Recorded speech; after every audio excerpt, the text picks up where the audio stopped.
Assalamualaikum warahmatullahi wabarakatuh. Eh, Kami dari kelompok 2 akan menjelaskan mengenai materi Risk Treatment Control for Hazard Risk. Sebelum kami memulai presentasi pada kali ini, izinkan kami untuk memperkenalkan diri terlebih dahulu masing-masing. Dimulai dari saya adalah Fatimah Zahra dengan akhiran NPM 318. Saya Ana Sofia dari NPM akhiran 11. Saya Vika Oralia Cantika dari NPM 333. Saya Adwa Laila Meslera dengan NPM 166.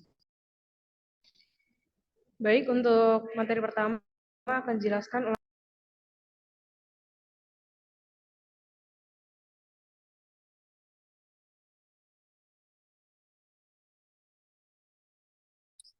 Yang pertama ada type of control atau jenis dari kontrol. Kontrol terdapat beberapa jenis. Yang pertama ada preventif. Pengendalian ini dirancang untuk membatasi kemungkinan terwujudnya hasil yang tidak diinginkan. Lalu yang kedua korektif. Untuk membatasi ruang lingkup kerugian dan mengurangi hasil yang tidak diinginkan yang telah terjadi. Dan yang ketiga ada direktif. Untuk memastikan bahwa hasil tertentu tercapai. Hal ini didasarkan pada pemberian arahan kepada masyarakat tentang bagaimana memastikan bahwa kerugian tidak terjadi. Dan yang terakhir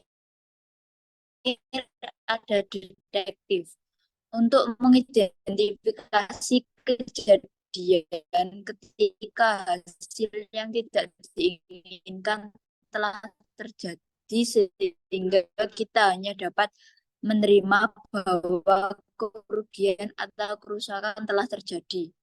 Next. Mayoritas pengendalian yang diterapkan dalam organisasi dalam menanggapi resiko bahaya adalah pengendalian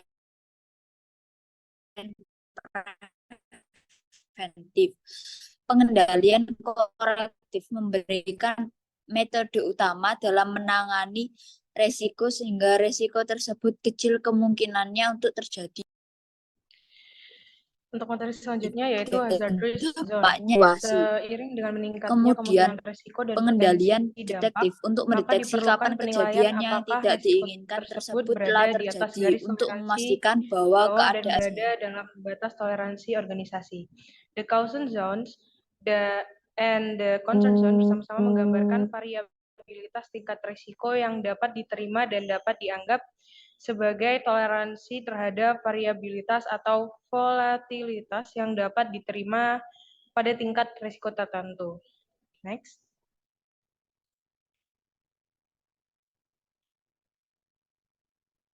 Corrective controls dilakukan ketika preventive controls dinyatakan tidak layak secara teknis, tidak diinginkan secara operasional atau sedang hemat biaya. Corrective controls akan memperbaiki hal-hal setelah suatu peristiwa terjadi. Contoh corrective control adalah perbaikan perangkat lunak pada sistem operasi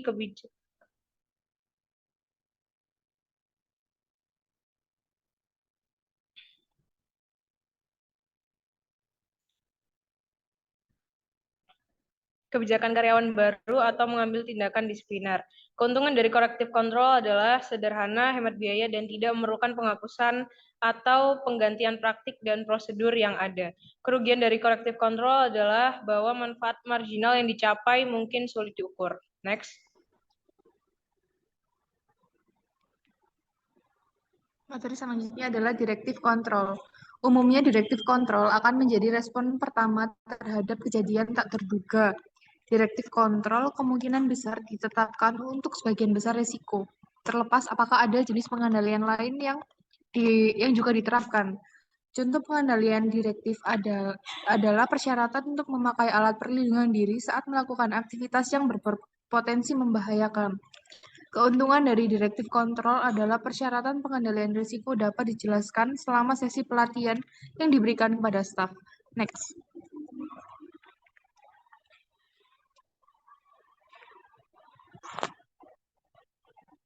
Selanjutnya ada materi detektif kontrol. Detektif kontrol adalah prosedur yang mengidentifikasi kapan bahaya akan terjadi. Pengendalian ini akan ditetapkan setelah kejadian tersebut terjadi. Contohnya adalah seperti penggunaan secara ekstensif selama krisis kesehatan, inventarisasi, atau latihan rekonsiliasi. Keuntungan dari detektif kontrol adalah bahwa pengendalian ini seringkali mudah untuk dilaksanakan dan memberikan peringatan dini bahwa pengendalian resiko sebelumnya atau yang lainnya itu telah gagal. Di balik keuntungan itu juga ada kerugian, yaitu bahwa resiko ini sudah terjadi sebelum dideteksi. Materi selanjutnya akan dijelaskan oleh rekan saya.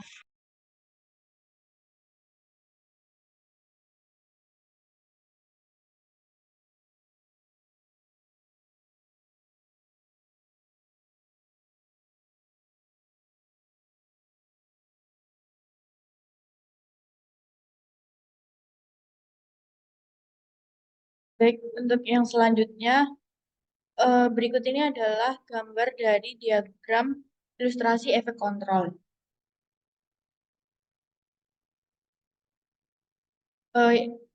Materi yang selanjutnya yaitu cost of risk control. Dalam mempertimbangkan biaya penerapan pengendalian, perlu memperhatikan peninjauan perubahan dari tingkat risiko yang melekat ke tingkat risiko saat ini. Pada diagram memberikan ilustrasi efek kontrol atau vektor kontrol ketika kontrol diterapkan. Ketika mempertimbangkan tingkat risiko inherent, menengah, dan target, organisasi harus menyadari biaya yang diperlukan dalam penerapan pengendalian. Diagram sederhana ini memberikan ilustrasi jarak antara tingkat risiko bawaan dan tingkat risiko saat ini. Pada gambar diagram yang sudah diperlihatkan tadi, serangkaian garis digambarkan untuk risiko A untuk mewakili dampak dari masing-masing tindakan pengendalian risiko. Semakin panjang garisnya, semakin besar efek kontrolnya. Semakin panjang garisnya, semakin besar upaya pengendaliannya, baik dalam hal waktu, tenaga, dan uang manajemen.